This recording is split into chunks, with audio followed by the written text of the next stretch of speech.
Hello guys, আসসালামু আলাইকুম। আশা করি সবাই ভালো আছেন। তো আলহামদুলিল্লাহ আমিও ভালো আছি আপনাদের দোয়ায়। তো আজকে আমি যে ভিডিও বা যে রিভিউটা করব সেটা হচ্ছে বাইকের এভরিডে মেইনটেনেন্স। তো বাইক তো আমাদের খুবই শখের একটা জিনিস। তো আজকে আমি আমার ভিডিওতে এই জিনিসটাই দেখাবো যে শখের জিনিসটা কিভাবে আরো পরিপাটি রাখতে হয়। তো আশা করি আপনারা পুরো ভিডিওটা দেখবেন এবং আমার সাথেই থাকবেন। কেটে দেন। সো আজকে আমি প্রথমেই দেখাবো যে দিনের শুরুতে আপনি আপনার বাইকটা কিভাবে স্টার্ট করবেন। সো যদি আপনার বাইকটা হয় কার্বুরেটর, যদি কিকার থাকে, তাহলে আমার থাকবে যে প্রথম স্টার্টের ইগনিশনটা আপনি কিক দিয়ে স্টার্ট করবেন।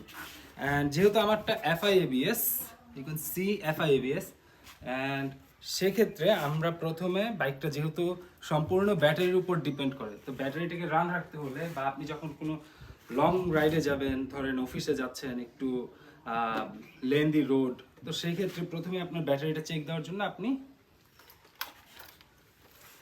আপনার ইগনিশনটা অন করবেন। অন করে যেহেতু এটা আমরা ইঞ্জিন কিল সুইচ অফ থাকে, তো ইঞ্জিন কিল সুইচটা অন করে দিলাম।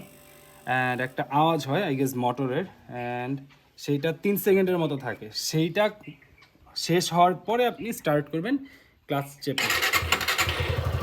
সো এইটাতে আবার অনেকে ভুল করে বলতে অনেকে দেখা যায় যে ক্লাচের সাথে এক্সেলারেশনও দিয়ে রাখে। তো এইটাতে কিন্তু এক্সেলারেশন দেওয়া লাগে না, এটা জাস্ট ক্লাচ প্রেস করলেই হয়। ক্লাচ প্রেস করে ইগনিশনটা অন করলে এটা স্টার্ট হয়ে যায়। 5-6 কিলো ডাবল স্ট্যান্ড করে, দ্যাটস 5-6 কিলো দেখাচ্ছে গাড়ি। তো যাই হোক, এইভাবে আপনি বাইকটা অ্যাটলিস্ট 3 থেকে 4 মিনিট স্ট্যান্ড বাই মুডে রাখবেন। ইঞ্জিন স্টার্ট করে 3-4 মিনিট স্ট্যান্ড বাই মুডে রাখবেন, অ্যান্ড কখনোই আপনি অ্যাক্সেলারেট করবেন না, যেটা আমরা অনেক সময় করি। ইঞ্জিন গরম করার জন্য ঘন ঘন অ্যাক্সেলারেট করি। এতে কিন্তু আপনার ইঞ্জিনের পারফরমেন্স ড্রপ হওয়ার চান্স আছে, আপনার ব্যাটারির উপর প্রেশার পড়তে পারে। সো আরেকটা বিষয় হচ্ছে, এইটা যেহেতু এফআই এবিএস, সুজুকির এফআই এবিএস ভেরিয়েন্ট, তো এইখানে কিন্তু আপনারা কোনো রিজার্ভ পাচ্ছেন না। তো আপনারা যেহেতু যদি অফিসে বা দূরে কোথাও যান বা দিন স্টার্ট করেন, সেক্ষেত্রে কিন্তু আপনার ফুয়েল মিটারটা মাস্ট চেক করতে হবে। Excuse me. তো ফুয়েল মিটারটা মাস্ট চেক করতে হবে।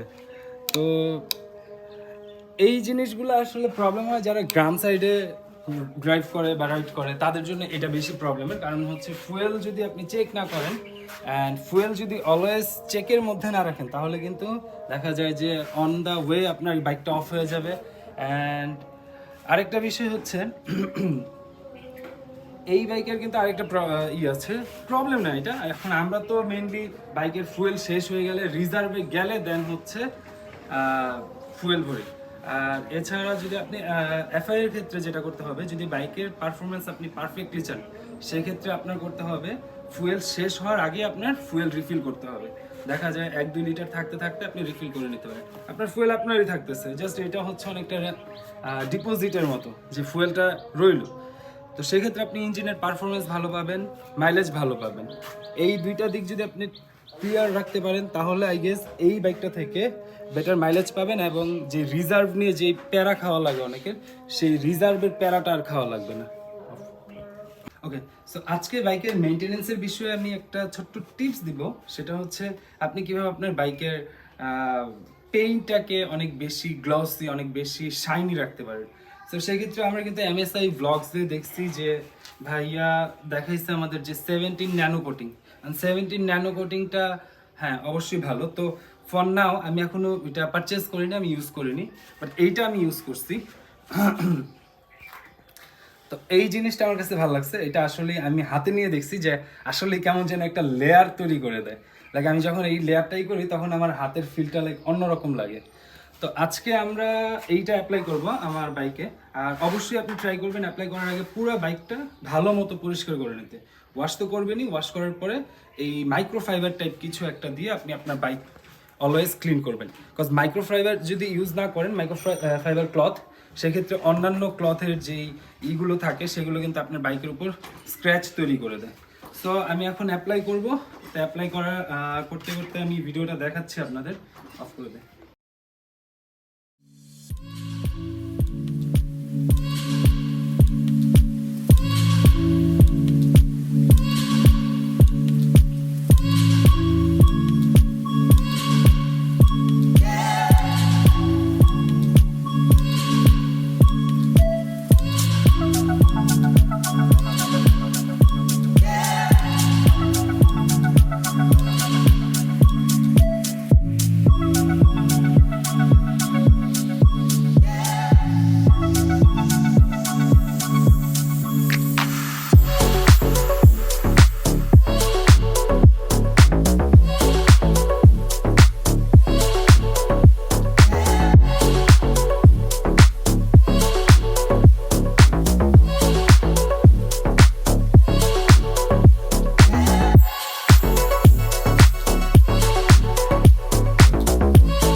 অনেকে ইঞ্জিন গার্ড লাগায় বা ইঞ্জিন কাউল যেটা বলে, এই জিনিসটা কিন্তু আমি আসলে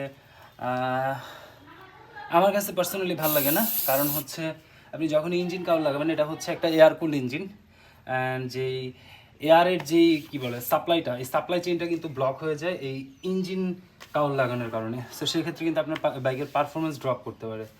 তো আপনারা যেটা করতে পারেন সেটা হচ্ছে জিক্সার 250-র একটা ইঞ্জিন কাউল আছে, যেটা হচ্ছে এটা নিচে দিয়ে লাগায় জাস্ট এই সাইলেন্সারটাকে মানে সেভ করার জন্য বা কাদামাটি থেকে প্রোটেক্ট করার জন্য। তো সেইটা আপনারা ইউজ করতে পারেন। বাট অনেকে যেটা ইউজ করে সেটা হচ্ছে একদম ব্লক করে ফেলে।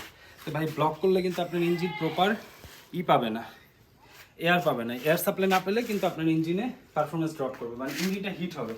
আর হিট হলে পারফরমেন্স ড্রপ করে। যত এয়ার কুল্ড ইঞ্জিন আছে, আমি মোটামুটি অনেকগুলো এয়ার কুল্ড ইঞ্জিন বাংলাদেশে তো চালাইছি, ইভেন যতগুলোই আছে কিছুটা পারফরমেন্স ড্রপ করে। অ্যান্ড হচ্ছে আপনার করতেই হয়, কি বলে 50-60 কিলোমিটার বা 100 কিলোমিটার পর আপনার অবশ্যই বাইককে রেস্ট দিতে হয়। তো সেই ক্ষেত্রে এটা দেখা যায় যে পারফরমেন্স ড্রপ করলে আপনি অন দ্য ওয়েতে হাইওয়েতে যদি থাকেন প্রপার এক্সেলারেশন পাবেন না।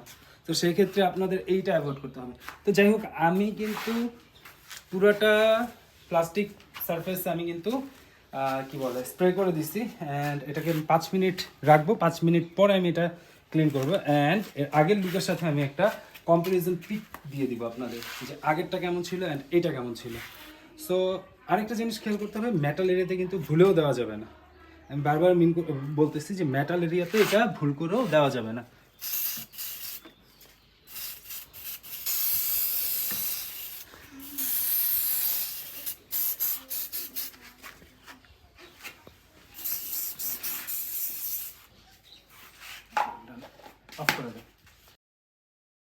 সো এই ফাইবার ক্লথটা দিয়ে আজকে আমি এটাকে মুছবো। তো ফাইবার ক্লথ ইউজিংয়ের দুইটা মেথড আছে, একটা মেথড আছে, সেটা হচ্ছে আপনি এভাবে দুইটা ফোল্ড করলে আপনি কিন্তু টোটাল 8 বার ক্লিন করতে পারতেছেন এটা দিয়ে। আমি এক একটা এরিয়া এক একবার ইউজ করতে পারতেছেন। অ্যান্ড এইটা ক্লিন করার পরে এটা দিয়ে করবেন, দেন হচ্ছে এটা দিয়ে, তারপর এটাকে উল্টায় এটা দিয়ে করতে পারতেছেন। তো যাই হোক, আমি এখন এটা হালকা করে মাসাজ করে দিব পুরোটা। Let's start.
কমপ্লিটলি আমার ডান হয়ে গেছে, বাট আমার যে ক্যামেরাম্যান সে আসলে চলে গেছে, আমার মামাতো ভাই।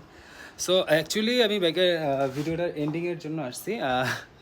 মেনলি কথা হচ্ছে আমি যেহেতু খুবই নিউ বাইকার, সো আমার অনেক কথা ভুল হতে পারে, রং হতে পারে। সো কাইন্ডলি কেউ এটা নিয়ে জাজ করবেন না প্লিজ। আমি জাস্ট নিউ বিগিনার অ্যান্ড কি বলে, এখন চাচ্ছি যে আপনাদের সাথে আমি কিছু আমার বিষয়ে শেয়ার করার, আমার যে এক্সপিরিয়েন্স হচ্ছে ডে বাই ডে সেটা শেয়ার করার, অ্যান্ড ট্রাই করতেছি আপনাদের সাথে ভালো থাকার, ভালো রাখার। যারা বাইকার আছে তাদের কিছু ইনফরমেশন যদি দিতে পারি। হ্যাঁ, বাইক ব্লগার তো অনেক আছে, তো আমি চাচ্ছি যে আমি আমার নিজের মতো কিছু জানাতে। অ্যান্ড অবশ্যই আমার ভুল হবে, তো সেই ভুলগুলো প্লিজ ক্ষমা সুন্দর দৃষ্টিতে দেখবেন। অ্যান্ড আমারও ইচ্ছা হচ্ছে আপনাদের কাছ থেকে অনেক কিছু জানার। যদি আমার কোনো ভুল হয়ে থাকে সেটার সলিউশনটা আপনি আমাকে যদি কমেন্ট বক্সে বলে দেন, আই গেস আমি আরও বেটার ভিডিও আপলোড দিতে পারবো next time. So thank you guys, পাশে থাকার জন্য অনেক অনেক অনেক বেশি ধন্যবাদ। আল্লাহ হাফেজ।